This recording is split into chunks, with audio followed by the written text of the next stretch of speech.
मैं आपको पहले बता दूं, ठीक है? वो उस टाइम होता है जिस टाइम हम बना रहे हैं, आप रोक सकते हैं बनेगा सर किसका, अब किसका मसला, पूरा शहर बना हुआ है। मैं यहाँ मेरे जगह पे किसको मसला है? देखिए मैं यहाँ पे 3 महीने पहले तैनात हूँ, मेरी तैनाती से पहले जो यहाँ पे बने हुए हैं, मैं वो उनका किस तरह जिम्मेदार हूँ?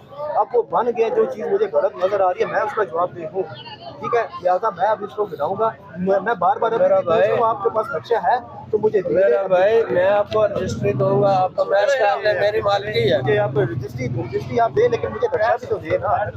नक्शे में असल चीज पता चलनी है, रजिस्ट्री में नहीं पता चलनी, रजिस्ट्री में नहीं पता चलनी। हदूद रकबा ये तो एक नजर आ रहा है ना, हदूद रकबा वो जो नक्शे में आता है ना कि ये जगह आपके नक्शे में है, आप बनी हुई हूँ, आपका तंदूर नक्शे में है, तो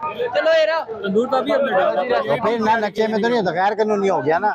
इसका फिर कमर्शलाइजेशन लेटर है आपके पास, पहले कमर्शलाइजेशन लेटर बनेगा।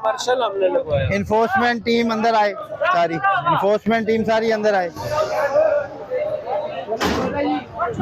तमाम रजिस्ट्रेशन जो होता है खत्म करें इधर से, तमाम रजिस्ट्री इधर से खत्म करें।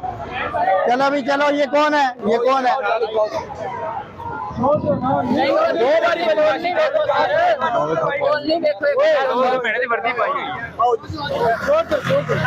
ठीक है वाले